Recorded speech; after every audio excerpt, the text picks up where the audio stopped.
Salut tout le monde, c'est Juliana et Julien. Nous sommes tous les deux parents d'une petite Elena qui a 16 mois.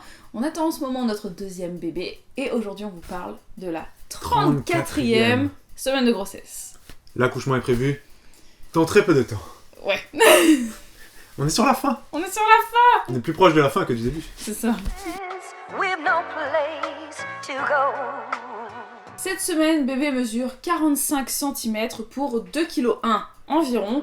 Ce qui nous donne à peu près le gabarit d'une courge butternut. J'aurais dû en prendre une puisque j'en ai une dans mon salon mais j'ai oublié. Voilà, une courge butternut, vous savez ce sont les courges avec une base ronde et qui montent en oblongue. Peut-être que le papa nous l'emmènera pour tout à l'heure à la fin de la vidéo. Ou sinon on dit aussi que c'est la taille d'un panier de basket. Vous vous rendez compte? Un panier de basket. Quand j'ai vu ça dans l'application j'ai vraiment rigolé et j'aimerais que vous me disiez si... Pour vous c'est quoi en fait? C'est genre il a le gabarit du cercle. Ouais, peut-être que c'est ça, d'un panier de basket. C'est très bizarre et je pense pas du tout qu'en tout cas dans mon ventre ça fasse cette taille-là, ça ne rentrerait pas. Je pourrais pas avaler un panier de basket, c'est impossible. En ce moment, le bébé élimine jusqu'à 560 ml de liquide amniotique via son urètre, voilà, via ses urines dans le liquide amniotique qui boit, qui réélimine, qui reboit, qui réélimine. Je vous le rappelle, bien évidemment, le liquide amniotique est filtré et nettoyé par le corps de maman, bien évidemment.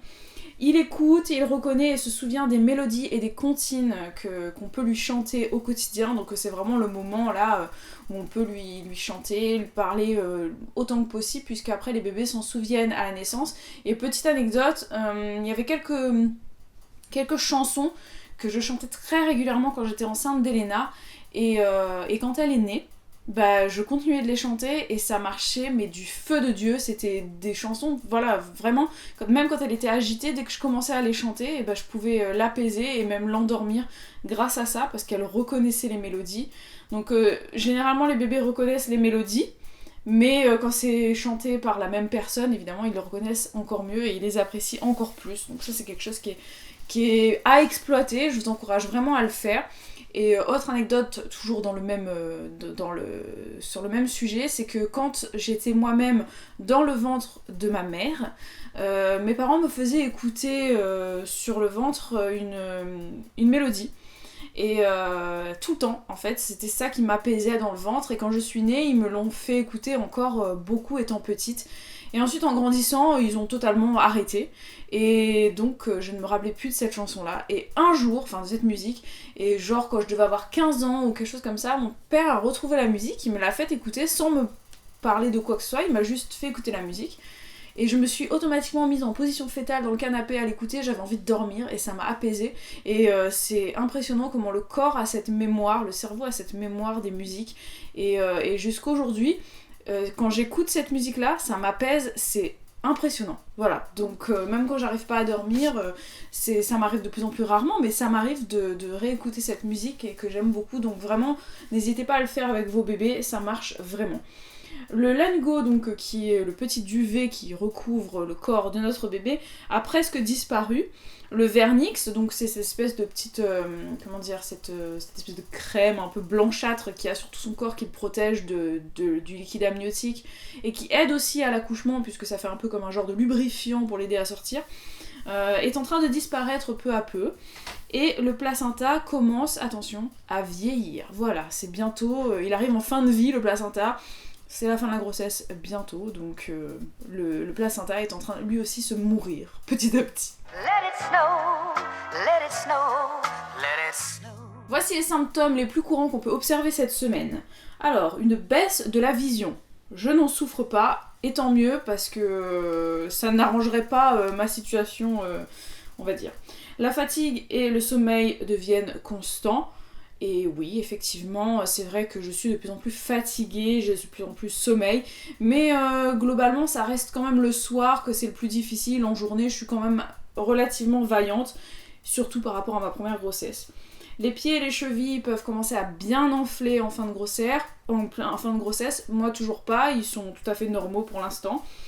On peut ressentir de plus en plus de pression sur le bas-ventre. Pour moi, c'est carrément le cas puisque je sens la petite qui appuie sur mon col de plus en plus. Sensation très désagréable, très douloureuse par moments. On nous dit aussi que, ça n'est pas un symptôme, mais on nous dit aussi qu'à partir de maintenant, la prise de poids risque de ralentir jusqu'à l'accouchement. Donc affaire à suivre pour les prochaines semaines. Sinon, les problèmes pour dormir devraient normalement augmenter jusqu'à la fin de la grossesse. Donc moi écoutez, en ce moment ça va mieux. Je dors un peu mieux, je me réveille toujours, minimum 2 fois pour aller faire pipi, bien évidemment, mais je dors mieux. Globalement, cette semaine-là, ça a été. Et puis moi j'ai rajouté d'autres symptômes qui sont apparus pour moi cette semaine, c'est que je commence à avoir quelques boutons sur le visage, donc là ils sont en train d'un peu disparaître, parce que c'était surtout en début de semaine, et quelques imperfections, une peau un peu plus sèche, un peu moins agréable, mais c'est en train de s'améliorer, donc peut-être que pour le bilan de la semaine prochaine, je vous dirai que ma peau va très bien, hein, mais bon, en tout cas cette semaine c'était pas top. Le bébé dans mon ventre bouge énormément cette semaine, je ne sais pas pourquoi, c'est impressionnant comment elle bouge. Un peu comme si elle voudrait pousser les murs et me dire maman je suis pas bien là-dedans, je veux sortir. J'ai vraiment cette sensation là et des fois j'ai même la sensation qu'elle veut sortir quoi. C'est comme si elle appuie et qu'elle veut sortir et passer par mon col direct et s'en aller, voilà. Donc c'est vraiment pas agréable. Je fais beaucoup plus pipi cette semaine aussi. Et comme je vous l'ai dit, donc voilà, le bébé qui appuie de plus en plus. Et cette semaine, tous les soirs, j'ai des contractions toutes les 10 minutes, voire moins. Voilà, voire toutes les 6-7 minutes, ça dépend. Donc je m'affole pas plus que ça, puisque je sais que pour la première grossesse, ça avait été pareil. Là où c'est différent, c'est que pour la première grossesse, j'ai été alitée, tandis que là, je ne le suis pas, parce que mon gynéco ne vérifie pas mon col, je ne sais pas pourquoi. Donc du coup, c'est vrai que j'ai tendance à faire beaucoup de choses dans la maison, à m'activer sans trop me ménager, et le soir, les contractions, voilà, j'en ai vraiment au taquet. Et mais bon, on s'inquiète pas, voilà. Et pour ce qui est de la prise de poids, je suis à 61,6 kg, soit ce qui me fait une prise de poids totale depuis le début de la grossesse de 7,6 kg. Et toi, comment as-tu vécu cette 34e semaine de grossesse ? Je trouve que tu as beaucoup parlé là. Bah j'avais beaucoup de choses à dire. Il y a des semaines où il se passe pas grand chose, mais là cette semaine c'est vrai que ça a été assez... Et encore je vous ai pas parlé de tout. Hein. Autant il y a des semaines où les vidéos durent moins de 10 minutes, autant des fois... Ouais, des fois il y a plus de trucs. Mais je pense que plus on avance vers la fin, plus il va y avoir de trucs à dire là, parce que... Bah oui, on a plein de choses à dire. Forcément il y a les symptômes de... Comment dire fin de grossesse. De fin de grossesse et le travail qui commence doucement à arriver. Les contractions, plein de choses qu'elle peut plus faire. Ouais... La courge, ouais, vous savez pas ce que c'est ça. C'est ça la courge butternut. Donc ça c'est notre petite bébé, voilà. notre petite fille. Je vais la reprendre d'ailleurs. Pas vraiment parce que donc cette semaine qu'est-ce qui s'est passé? Cette semaine il s'est passé quoi? On a fait l'échographie du 3e trimestre. Exactement, donc on a fait les mesures et donc c'est un peu moins que les mesures que donnent toutes les applications. Ouais, nous elle est un peu en dessous de la moyenne, elle fait 1,9 kg. Ouais, c'est ça. Tout à fait, 1,9 kg. Et là, si j'ai bien écouté ce que tu as dit, c'est 2,1 kg qu'ils disent à peu près oui, dans les applications. Donc nous, on est en dessous. Ouais. Mais voilà, et cette fois, le gynéco a vu son poids à la baisse. La dernière fois, il nous avait dit qu'elle ferait maximum 3 kg à terme. Là, il nous a dit qu'elle fera maximum 2,9 kg à terme. Ouais, c'est vrai. Voilà. Oui, c'est vrai. Donc, pour rappel, Elena, quand elle est née à pratiquement 40 semaines. Et elle faisait 2,8 kg. Ce qui fait que... 840. Oui, 840. Ce qui fait que... Ouais, je connais le poids. Ah bah, vaut mieux. 78 cm. Non, 48. 48 cm. 78. Ouais, t'imagines. Et ouais, donc ce sera vraiment le même gabarit, quoi. Ce sera un petit bébé. Ouais, voilà. Je dirais pas que c'est plus facile à sortir, je dirais que c'est moins difficile. Ce que je peux dire, moi, qu'on a fait, donc on est parti faire le machin là, qu'on appelle ça, le truc là, l'échographie. Oui, l'échographie. On y allait avec Elena. Ah oui. C'était pas la première fois qu'on y allait avec elle, mais alors là, elle s'est éclatée, hein. Mais elle était, j'ai presque même pas profité de l'échographie, moi. Ouais. C'est-à-dire qu'elle était partout, Elena. C'était Disney pour elle. Elle était partout, elle montait sur la balance, elle essayait d'attraper les trucs. Alors, il fallait que je la porte, mais elle voulait pas que je la porte. Je la posais pour qu'elle marche, mais elle allait n'importe où. Oh ouais, c'était quelque chose. À un moment donné, quand j'étais sur la table, en train de regarder les trucs, à un moment donné, je l'ai vue passer en bas. Et elle a failli attraper, vous savez, les trucs de prélèvement vaginaux. Ouais, bah elle a failli, oui, Je t'ai vu lui courir derrière pour la les trucs de frottis, ouais, voilà, elle allait prendre un truc. Et d'ailleurs, très bizarre, je suis en train de penser à ça, il m'a pas fait cet examen. Je crois que normalement, juste avant l'accouchement, on te fait un prélèvement pour voir si t'as le streptocoque ou quelque chose comme ça. J'ai pas eu. Le prochain rendez-vous, c'est à la fin du mois, à la 37e semaine. Donc, je sais pas. On a le temps. On a le temps normalement, mais en fait, on n'en sait pas plus. Hein. Vous savez, comme je vous l'ai dit, il a pas mesuré mon col, donc. Peut-être qu'au moment où cette vidéo sortira, elle aura déjà accouché. Non, on déconne. Mais, non, j'espère pas quand même, mais c'est vrai que... Là, on est à la 34, on vous a tout dit pour la 34e, ouais, on verra la semaine prochaine. Enfin, en tout cas, moi, j'ai le pressentiment qu'elle va naître avant le terme qui est officiellement 28 février ou 1er mars, ça dépend comment on regarde la chose. Hein. Nous, on aime bien dire 28 février parce que ça fait fun.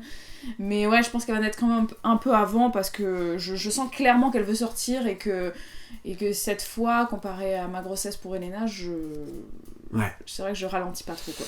Bref. Voilà. En tout cas, n'hésitez pas à me dire en commentaire si vous, en fin de grossesse, vous avez souffert de douleurs dans le col ou d'un bébé qui appuie fort sur le col et à quel stade vous étiez et quand est-ce que vous avez accouché par rapport à ça, quoi. Vous commentez un maximum, les amis. Comme quoi, vous voyez, on peut avoir déjà vécu une grossesse et toujours se poser des questions à la grossesse d'après. Mais tu te poses trop de questions. Non, je me pose pas trop de questions. La seule question que je me pose, toi aussi, c'est si je dois me reposer. Vous aussi, mesdames, vous posez trop de questions. Si je dois me reposer ou si je peux continuer de faire plein de trucs et puis au risque peut-être qu'elle sorte un peu trop tôt, quoi.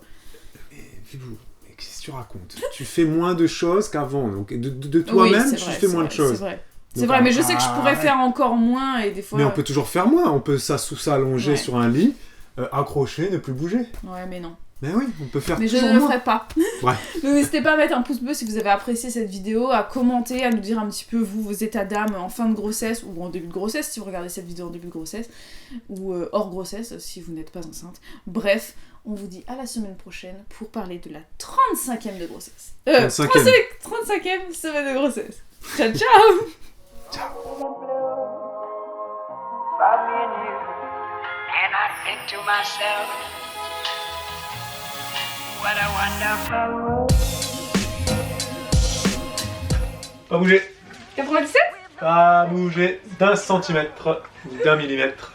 97. Je vous l'avais dit, j'ai un petit bébé. Petit bébé, petit bidon. Mais le maître sera tout de même atteint très bientôt. Ou pas ? Ouais.